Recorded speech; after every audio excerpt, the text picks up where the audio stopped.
Hello everybody, Iain Robson here. Welcome back to American Truck Simulator. Today we are hauling some cars from Santa Maria to Bakersfield, California. This is a external contract. We got 14 hours. We're going to make 9 grand from this. It's only, I think, about 400 kilometers or so.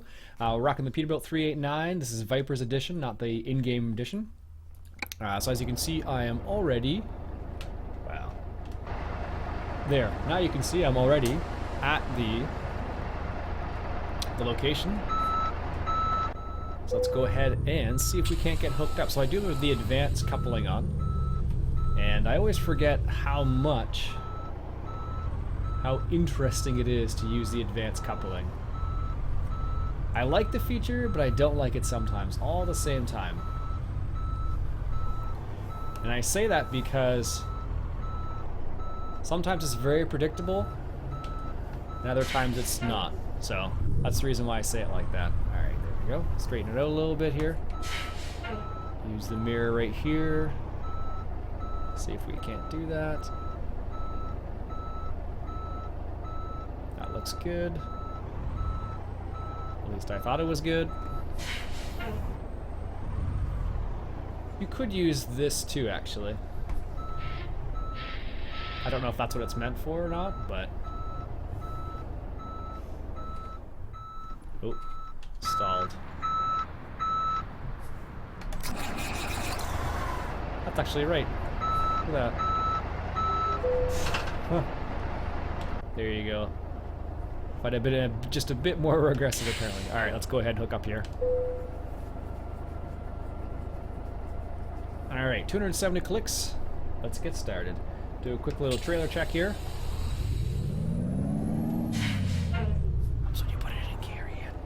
Do a trailer brake check. Here we go. Yep, we're good. Alright, let's take a big turn here. Sometimes the brakes, you only using the brake, the trailer brakes can be kind of helpful sometimes when you are, there we go, we're good. When you're trying to reverse, in some scenarios at least. Ooh, that's a nice Peterbilt you got there, buddy. Say lady. Now, interesting little fact. In the comments, we were having a discussion about engines, actually, and a couple people were commenting on the fact that I think they were saying the Detroit diesel specifically actually revs a lot higher than some of the other tractors. So they tend to go in the 2,000 RPM range a lot more. And I believe that's what I actually have, is the Detroit diesel in this particular truck. So it seems fitting that I would actually end up revving the engine just a bit higher than necessary, at least. Let's double check that I actually do have a Detroit diesel. Does it say, where is it? Diagnostics. E-tin full or 18 speed. Doesn't show what my engine is now. Doesn't say what type of engine, but I'm pretty sure it's a Detroit diesel. Anyhow, not super important, but this is our turn up here.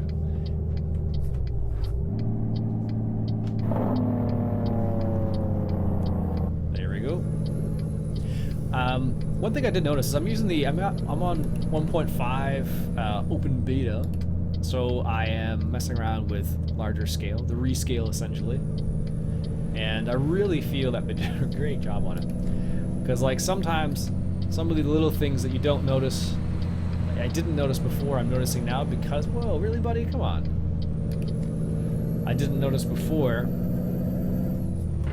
I'm starting to notice a little bit more now just because there is more time to like, quote unquote, enjoy the scenery.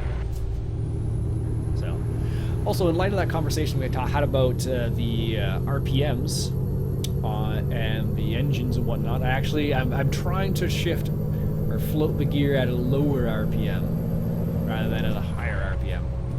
So before I was going up to about 2,000 RPM or so, and that's when I would shift, whereas now I'm trying to shift earlier than 2,000 RPM. So if you look closely, down on my tachometer, I guess. It's the big dial, the big circular dial on the right, on the left-hand side there. That's my RPM, tachometer, I believe it would be called. Or maybe it's called something different in a truck, but anyways, that's what it would normally be called at least. Anyhow, so if you see, I don't know if you can notice it or not, but I'd have to zoom in, and this is a terrible time to do it. But on that, there's a 2, and that's where the 2,000 would be, or 20,000, whatever it would be. I'm not sure. I'm pretty sure it's 2,000 RPM. I don't think they go up by 10,000 on these types of trucks. This is as far as I'm concerned. I'm not an expert, of course. I know a lot of you guys are way more of an expert than I am, and that's cool. That's why I ask you guys questions. So that is one of the coolest parts about YouTube, in my opinion. You can ask a question, and some people know the answer, so you get to become more informed. The hard part's remembering the answer. At least it's been my experience. Because I'll ask many questions, and then I often forget what the answer is over time. Ooh, that was a quick merge, Iain. Should have been a bit more careful about that one. Anyhow, but yeah, it's kind of cool. Like the external contracts, I don't know if you guys have been following along. They do. There were some achievements associated with external contracts. Now, what I'm not sure about is, do these external contracts apply in this scenario? Oh, really? Because I'm in the 1.5, the beta, it's not like the actual full release.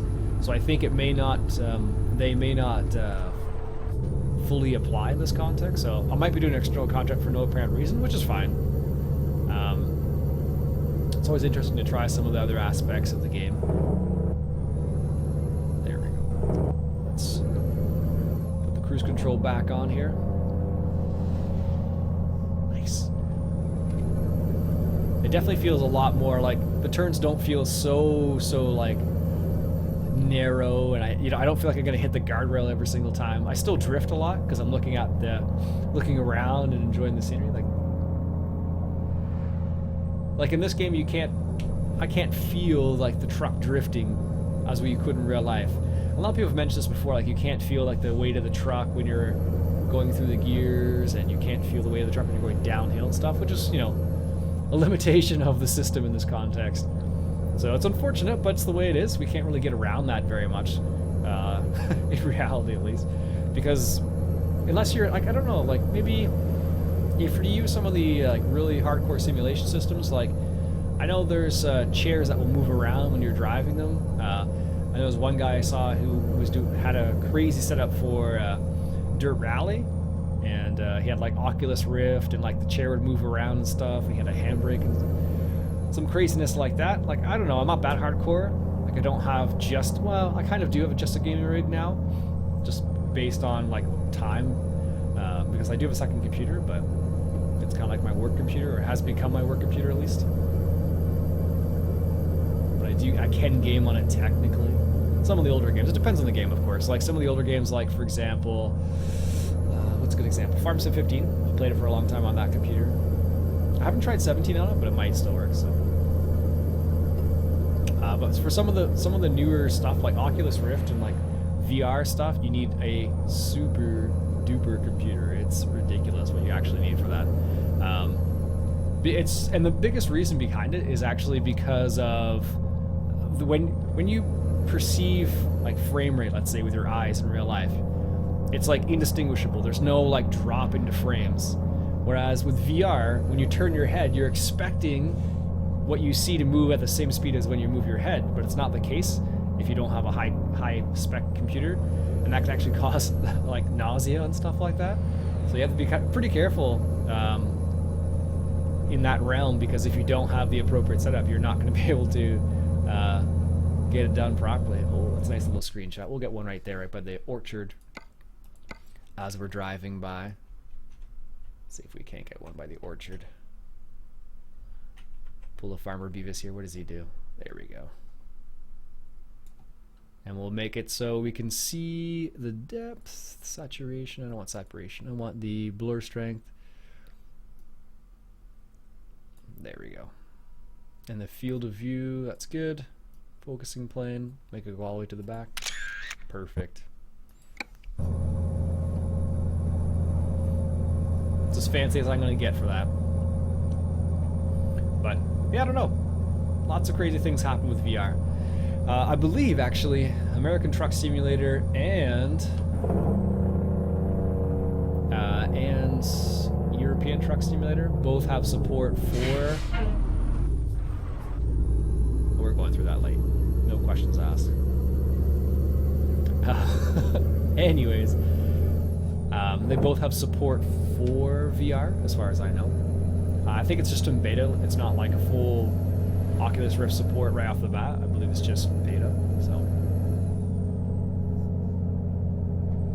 But it will be cool once that's a normal thing.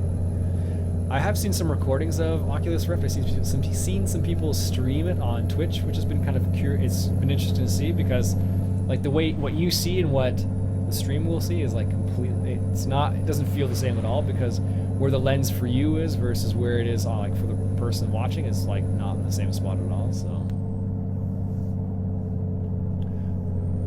just the way it is. Okay, we're coming up in the bend here, making the turns, and it looks like we're coming up to a left turn up here somewhere. Are we going on the other end of the highway? Looks like it, yeah. But I don't know. Lots of cool avenues in the VR realm.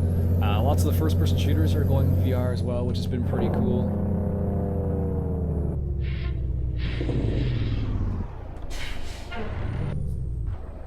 Oh, goodness. Lots of the first-person shooters are going into that realm as well, which is kind of neat.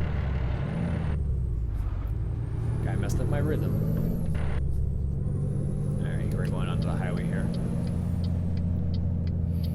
But I don't know. I think it's kind of neat. Like what it opens the doors to, at least. Here we go. Let's get in gear here. There we go. We're good. We're safe. Got to pay attention on those lanes. If you don't, you get clobbered from the side. Even if you are paying attention, sometimes in this game you get clobbered from the side. So, anyways. VR is quite an interesting field, but with VR, your computer specs do have to go up, like I always said, quite a lot. It seems like. For example, I know my system is definitely not VR ready. It'd be nice if it were, but it's definitely not. I'm surprised I didn't get a ticket there. Oh, there it is. I was just about to slow down because he drove past me, did give me a ticket, and then I must have gone like 1 kilometer over, and that was just enough. Anyhow. C'est la vie. I don't know. Alright, got about 36 kilometers. It's funny because when I'm thinking back on like 36 kilometers before the rescale and 36 kilometers now, 36 kilometers actually like a little bit of ways left. Whereas before 36 kilometers was like, you know, a minute, 2 minutes sort of thing. And now actually, you know, it takes some time to get to your location, which is, you know, the whole idea behind the rescale.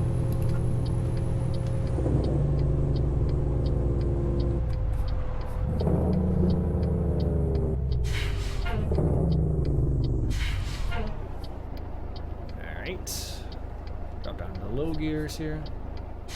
No one's coming. It's coming. Take that nice and wide so we don't clip anything. Perfect. Take that and toggle off. Look, there's a horse. I don't know if I'm not sure if they actually added that in this game.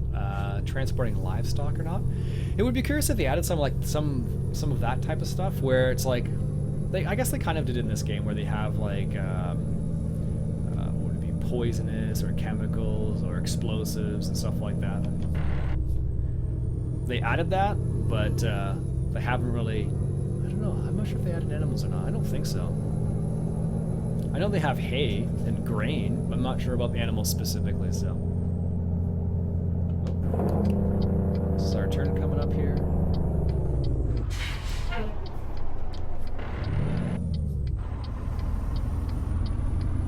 And do we have to go to the end? Yes.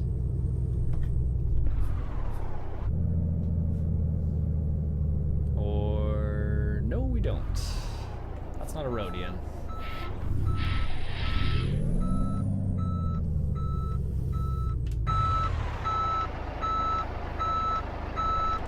Luckily there's this little area right here we can turn around in. Probably not the best choice, but I'm sure if I were a trucker and I got stuck and I made the wrong turn like that. But it's weird because like the road just continues but doesn't go anywhere.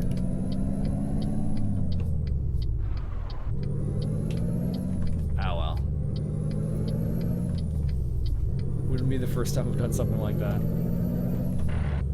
I don't know, I find the GPS misleading, I guess. What is it? Did I change it? Is it I? I forget what the button I changed it to now.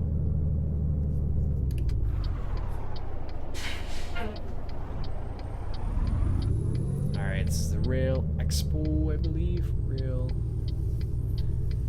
Let's put the flashers on here as we're coming into the yard. Slow it down here. I'm trying to think what button I changed that to. There's a guy watching us. Hey buddy, what's up? Is this where you want this? Gas world. I guess, he didn't say anything. Let's go over here. Plunked into place. Perfect. Decouple. Success. Love it. Yeah, I don't know if it just says I've completed 2 contracts, so I've definitely completed way more than that, but it may not register the previous ones that were not in the beta. So, oh well. Continue. Yes, thank you. Anyways, folks, that's it for me for today. Hope you enjoyed that little episode of American Truck Simulator. Checking out some more external contracts. Definitely gonna need to do some more of those, so I can get some of those new achievements. I don't know if I can even show them to you in here. No, not easily at least. So, anyways, my name's Iain Robson. Hope you enjoyed. If you did, why don't you go ahead and hit that subscribe button. Let me know if you have a suggestion for some cargo for next time. Catch you guys later.